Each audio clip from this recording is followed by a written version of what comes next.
प्रधानमंत्री नरेंद्र मोदी आज बेंगलुरु और चिक्काबल्लापुरा में 2 जनसभाओं को संबोधित करेंगे। बीजेपी कर्नाटक के नेता का कहना है कि पीएम मोदी चिक्काबल्लापुरा के चोखल्ली गांव में एक जनसभा को संबोधित करने वाले हैं। पार्टी ने इस सीट से राज्य के पूर्व स्वास्थ्य मंत्री सुधाकर को अपना उम्मीदवार बनाया है और इसके बाद प्रधानमंत्री बेंगलुरु जाएंगे और शाम 4 बजे पैलेस ग्राउंड में जनसभा को संबोधित करेंगे। बेंगलुरु शहर बीजेपी का गढ़ माना जाता है क्योंकि उसके तीनों सांसद बीजेपी के ही हैं।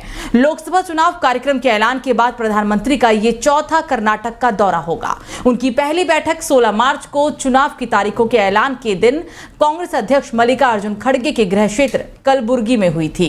केंद्रीय गृह मंत्री अमित शाह ने पीडीपी चीफ महबूबा मुफ्ती और राहुल गांधी को आड़े हाथों लिया। उन्होंने निशाना साधते हुए कहा कि जम्मू कश्मीर में किसी की पत्थर फेंकने की हिम्मत नहीं है। शाह ने दावा किया कि पीडीपी चीफ महबूबा मुफ्ती और कांग्रेस नेता राहुल गांधी ने कहा था कि धारा 370 हटने के बाद जम्मू कश्मीर में उथल पुथल देखने को मिलेगी।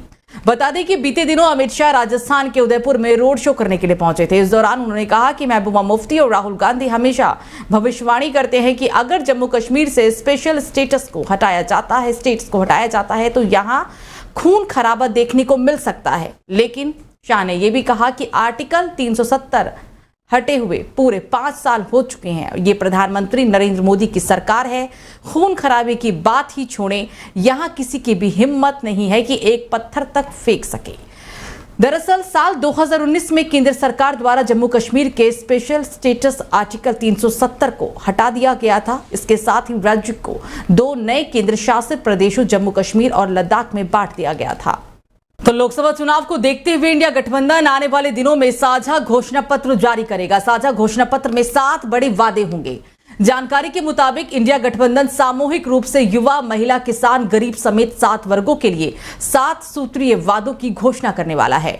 इस 7 सूत्रीय वादों में इंडिया अलायंस के सभी दलों के मैनिफेस्टो के अहम वादों को भी शामिल किया गया है। इसमें 30 लाख खाली पद भर्ती, जातीय जनगणना और आरक्षण की सीमा में बढ़ोतरी, एमएसपी की गारंटी समेत कई चीजें होंगी।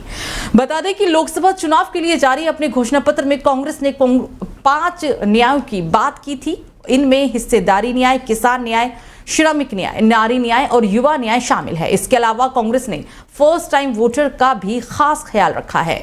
तो आम आदमी पार्टी के नेता और दिल्ली के पूर्व डिप्टी सीएम मनीष सिसोदिया की जमानत याचिका पर आज राउज एवेन्यू कोर्ट में सुनवाई होगी। उन्होंने लोकसभा चुनाव में प्रचार के लिए जमानत मांगी है। स्पेशल जज कावेरी बावेजा ने मनीष की याचिका पर सुनवाई करते हुए सीबीआई और ईडी को नोटिस भी जारी किया था। मनीष शराब घोटाला नीति मामले में तिहाड़ जेल में बंद है। सिसोदिया को केंद्रीय जांच ब्यूरो ने 26 फरवरी 2023 को गिरफ्तार किया था। वहीं ईडी ने 9 मार्च 2023 को सीबीआई की एफआईआर से जुड़े मनी लॉन्ड्रिंग मामले में सिसोदिया को गिरफ्तार किया था। 28 फरवरी 2023 को सिसोदिया ने दिल्ली कैबिनेट से इस्तीफा भी दे दिया था। सिसोदिया जमानत के लिए दिल्ली हाईकोर्ट से लेकर सुप्रीम कोर्ट तक याचिका लगा चुकी है, लेकिन हर बार उनकी याचिका को खारिज कर दिया जाता है। मार्च 2024 में सिसोदिया ने ट्रायल कोर्ट में दोबारा जमानत अर्जी लगाई, जिस पर अब सुनवाई बाकी है। तो रामनवमी मेले की वजह से रोकी गई वीआईपी दर्शन की व्यवस्था आज से फिर से शुरू हो जाएगी। राम मंदिर ट्रस्ट ने रामनवमी मेले में भारी भीड़ आने की संभावना को देखते हुए ही 18 अप्रैल तक वीआईपी दर्शन और पास के माध्यम से होने वाले दर्शन पर रोक लगा दी थी। 15 अप्रैल से 18 अप्रैल तक जिन्होंने पहले से ही स्लॉट बुक किया हुआ था, उनके पास भी निरस्त कर दिए गए थे और अब पास के माध्यम से दर्शन और आरती में शामिल होने की व्यवस्था फिर बहाल कर दी जाएगी। ट्रस्ट ने विशिष्ट दर्शन और सुगम दर्शन को एक नई श्रेणी उनके लिए तय भी किया है। इस श्रेणी में दर्शन की सुविधा सुबह 7 बजे से रात के 9 बजे के मध्य 2-2 घंटे के 6 अलग अलग स्लॉट में मिलती है। सुगम और विशिष्ट दर्शन के लिए हर स्लॉट में 100 पास जारी किए जाते हैं और इनमें से 20 पास ऑनलाइन बनते हैं, जबकि 80 पास ट्रस्ट के माध्यम से ही बनाए जाते हैं। यानी कि एक दिन में कुल 600 पास जारी किए जाते हैं। तो यूपी बोर्ड 10वीं 12वीं की बोर्ड परीक्षाओं का रिजल्ट आज जारी किया जाएगा। 10वीं और 12वीं के करीब 55 लाख छात्रों का आज इंतजार खत्म हो जाएगा। बोर्ड के अध्यक्ष आज दोपहर 2 बजे रिजल्ट जारी करेंगे। रिजल्ट की घोषणा प्रयागराज स्थित बोर्ड के कार्यालय पर की जाएगी। रिजल्ट जारी होने के बाद उम्मीदवार आधिकारिक वेबसाइट के माध्यम से रिजल्ट देख सकते हैं। तो तो पूरे देश में झुलसा देने वाली गर्मी पड़ रही है। दिल्ली में जहां पारा 40 डिग्री के करीब पहुंच गया है, तो वहीं यूपी, बिहार और दक्षिण भारत में अधिकतम तापमान 43 डिग्री सेल्सियस के पार चला गया है। मौसम विभाग के अनुसार बिहार, झारखंड, पूर्वी यूपी, छत्तीसगढ़, ओडिशा, तेलंगाना के अलग अलग हिस्सों में, गंगा के तटवर्ती पश्चिम बंगाल के कई हिस्सों में तापमान सामान्य से 2 से 4 डिग्री सेल्सियस ऊपर हो सकता है। दिल्ली में शुक्रवार को अधिकतम तापमान 39.4 डिग्री सेल्सियस दर्ज किया गया, जो इस मौसम के औसत से 3 डिग्री ज्यादा है।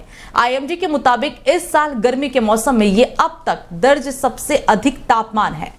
मौसम कार्यालय ने आज आंशिक रूप से बादल छाए रहने और तेज हवाएं चलने की भविष्यवाणी भी की है। हालांकि इसके मुताबिक अधिकतम और न्यूनतम तापमान करीब 39 से 21 डिग्री सेल्सियस के बीच रह सकता है।